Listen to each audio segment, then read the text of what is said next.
Ter um mentor é uma das melhores coisas que você pode fazer para crescer mais rápido, economizar dinheiro e evitar erros ao longo do caminho. O problema é que a maioria das pessoas que buscam mentoria não sabem fazer perguntas. Logo, não conseguem extrair o verdadeiro valor dessa relação entre mentor e mentorado. Por isso, nesse vídeo eu separei 7 perguntas importantíssimas para você fazer para o seu mentor e extrair o máximo da mentoria. Essas perguntas vieram de reflexões, vieram de aprendizados e principalmente da minha experiência mentorando outras pessoas e também sendo mentorado por alguns mentores. Então vamos direto e reto para a pergunta número 1. A pergunta número 1 é: o que a maioria das pessoas acha importante que eu posso ignorar completamente? Essa pergunta é uma das minhas favoritas, porque quando você está tentando resolver um problema, quando você está começando a fazer alguma coisa, tudo parece importante, certo? Essa é a razão, inclusive, da loucura que toma conta do mercado digital no atual momento, né? As pessoas veem uma série de táticas, de estratégias, tudo diferente, fica com aquele emaranhado de coisas na cabeça, entendendo que tudo é importante, né? Que deveria aplicar tudo, o que gera confusão. Então, na verdade, o mais importante é você se concentrar nas coisas que realmente importam. Então, perguntar para o seu mentor o que a maioria das pessoas acha importante, mas que você deve ignorar completamente, te dá foco e te dá uma visão bastante prática das coisas que de fato fazem a diferença dentro do seu contexto, não é? Na minha comunidade conteúdo.org, eu criei essa condição especial para os membros fundadores de ter uma mentoria individual comigo, e isso me permite analisar o caso de uma maneira bastante concreta. Nós temos toda a metodologia da comunidade para construir um funil de conteúdo de 1 milhão, mas cabe eu avaliar o caso concreto de cada membro para que eu personalize ali toda a metodologia para o caso dele, né? Para a questão que ele está tentando resolver. Então, quando você tem essa oportunidade de falar com um mentor, você pode justamente extrair dele esse foco com uma boa pergunta, que nem todos os mentores estão atentos a isso, certo? Então, o que a maioria das pessoas acha importante que eu posso ignorar completamente. Em vez de desperdiçar seu esforço em dezenas de direções, você pergunta isso para descobrir o que evitar. Isso é muito importante. Como eu gosto de dizer, né, eu falo em muitas dessas reuniões individuais que eu tenho tido e também em consultorias, mentorias do passado. Muitas vezes é mais importante a gente saber o que não fazer do que saber o que fazer, certo? O que eu devo ignorar a todo custo é tão importante ou mais importante do que o que eu devo fazer a todo custo. Muito bem, pergunta 1 feita. Segunda pergunta: o que é importante para a sua rotina diária que você gostaria de ter começado antes? Né? Então, as pessoas que já estão mais à frente de você, né, na jornada, que geralmente é o caso do mentor, caso contrário, você não teria contratado ele, elas já têm ali algumas ações, alguns hábitos que já estão bem cravados na rotina e que correspondem à maior parte do resultado que eles trazem. Então, o que a gente quer com essa pergunta? É descobrir quais são essas ações. O que essas pessoas fazem, o que os seus mentores fazem, o que o seu mentor faz, que permitiu que ele atingisse o máximo de resultado. Dá até, se permitir, né, se houver essa abertura, de fazer perguntas mais pessoais, assim, o que faz, né, a rotina diária não diz respeito apenas à parte profissional, também é importante, mas você pode perguntar no âmbito pessoal. Então você descobre quais são essas ações e passa a incorporá-las no seu dia, né? E aí você as mantém por anos. Terceira pergunta: onde você encontrou os seus melhores contatos? Onde você criou os seus melhores relacionamentos? A verdade é que nós ganhamos muito tendo bons contatos, tendo bons colegas, tendo bons amigos, por assim dizer, no nosso nicho, no mercado em que atuamos. Só que não é tão trivial assim o local onde a gente encontra essas pessoas. Pô, será que é dentro de grupos de mentoria? onde eu vou firmar essas amizades? Será que eu não vou estar só falando com concorrentes? Ou são comunidades online mesmo? Ou foi de outro modo? O ponto aqui é fazer com que o mentor revele para você qual é a fonte de um dos seus maiores ativos, que são os seus relacionamentos. Saiba, se você está contratando um bom mentor, esse bom mentor muito provavelmente é bem relacionado. Ele tem bons contatos com o mercado. Então, o que você faz? Você tira dele da onde ele conseguiu esses contatos. Essa não é uma pergunta que os mentores estão preparados a responder, certo? Talvez ele precise de um tempo, mas vale muito você extrair a resposta. Não é? Muito bem, essa foi a terceira. Quarta pergunta. O que você fez de diferente dos seus concorrentes há 5 anos que, apesar de parecer um erro na época, te beneficiou do longo prazo? Ou seja, a gente quer descobrir o que... E é legal trazer esse frame de 5 anos, 3 anos, 2 anos, aí vai depender do contexto do mentor, né? De há quanto tempo ele está no negócio. Mas trazer esse frame de tempo é bom porque ajuda o mentor a buscar a resposta para a sua pergunta dentro de uma janela de tempo específica. É mais fácil dele te dar a resposta.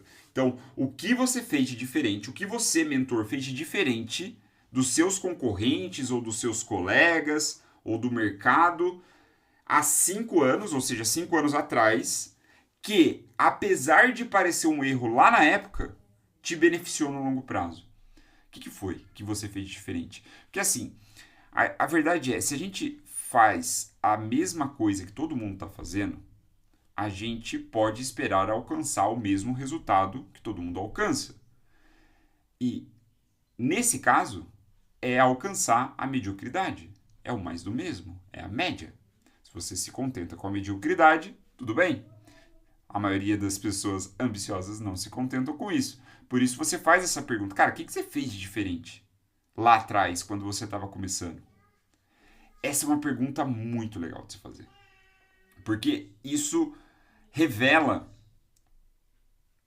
algo que a pessoa pode ter deixado de fazer por conta da evolução natural do seu próprio projeto. Ou seja, você hoje olhando para o mentor, para os projetos ali, para o negócio dele rodando, você não consegue modelar isso, porque ele parou de fazer isso. E ele parou de fazer isso porque o estágio dele evoluiu.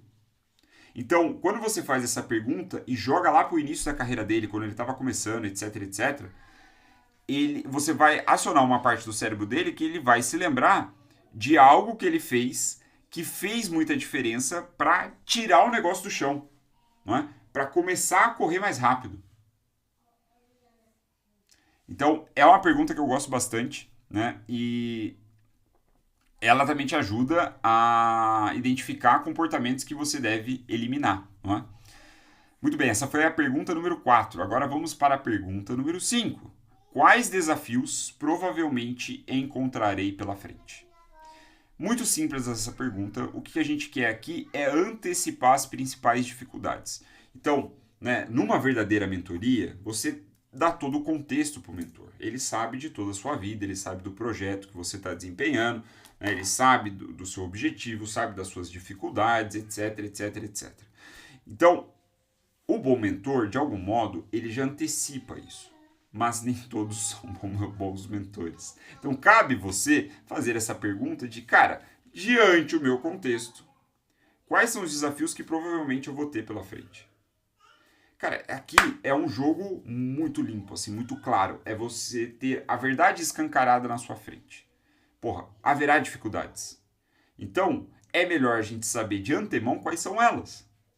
Porque a gente assim consegue se preparar, né? Consegue resistir a elas quando elas aparecerem e, claro, superá-las em algum momento. Então, quais desafios provavelmente encontrarei pela frente? Essa é uma pergunta muito importante. Pergunta número 6. Essa também é muito legal. Quais crenças antigas você precisou abandonar para evoluir? A verdade é que grande parte da nossa estagnação ou do nosso fracasso nos negócios diz respeito a crenças que nós temos instaladas na nossa cabeça que nos impedem de avançar, de subir de nível, né? As crenças que nós temos hoje nos trouxeram a determinado ponto. E nem sempre, na verdade, na maioria das vezes, não são as mesmas crenças que vão nos levar para o próximo ponto, para o próximo nível. Então, fazer essa pergunta é interessante porque você começa a identificar o modelo mental do seu mentor, né? Como ele pensava antes, o que ele precisou, cara, deixar de lado para conseguir evoluir, para conseguir chegar onde ele chegou, não é?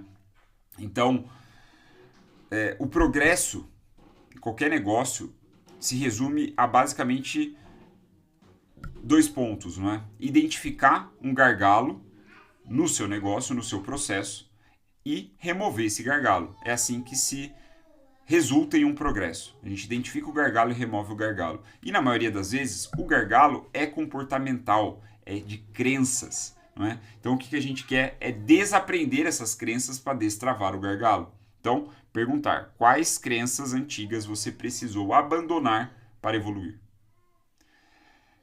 Dito isso, vamos para a pergunta número 7. Que lição importante você ignorou no início e teve que aprender à força depois? Então aqui, o que a gente está querendo? A gente está querendo identificar daqueles clichês do mercado, do nosso nicho, ou do mundo dos negócios aí onde você está inserido, né, dentro da sua circunstância, qual clichê é realmente importante, né? Qual clichê, cara, isso aqui faz mesmo sentido, né? Então, quando a gente pergunta que lição importante você ignorou no início, provavelmente vai ser algum clichê, aquela sabedoria popular, aquela coisa que todo mundo fala, né? Só que a gente pode acabar deixando de lado, né? Sei lá, como exemplo aqui, uma coisa muito comum, todo mundo sabe de algum modo que criar conteúdo é importante para sustentar a sua marca, o seu negócio no médio e longo prazo. Só que algumas pessoas podem seguir por um caminho onde elas ignoram o conteúdo. Então, aqui simulando, né, uma possível resposta que um mentor pode te dar. O ponto importante é fazer essa pergunta de fato e tentar descobrir aquilo que você não sabe, né? Que no início a gente nem sabe o que a gente não sabe. Então, descobrir o que a gente não sabe é muito importante. Não sei se me fiz ser claro. Se você não entendeu, volte e veja de novo essa minha fala. Porra, começaram a me ligar aqui, não está no Não Perturbe. Agora está. Muito bem. Então, quanto mais rápido você descobrir esses pontos cegos, mais rápido você pode melhorar. Separei aqui para você 7 perguntas, muitas delas inspiradas também pelo material do Dick Bush, que eu vi há um tempo atrás, e que me ajudaram a fazer perguntas melhores e também a mentorar a minha comunidade, ali os meus mentorados, a fazerem perguntas melhores para mim. Porque a verdade é, nem todas as pessoas sabem fazer perguntas. Então, agora eu também tenho um vídeo para referenciar e apontar. Cara, quer pensar em boas perguntas? Olha lá esse vídeo que tem boas ideias. E a partir delas, você pode usar a inteligência artificial, por exemplo, e desenvolver até perguntas maiores, melhores, né? Mais perguntas como essa, certo? Se você gostou desse conteúdo, me deixe saber, deixa a curtida aqui na droga desse vídeo, deixe seu comentário, se inscreva no canal e nos vemos no próximo vídeo.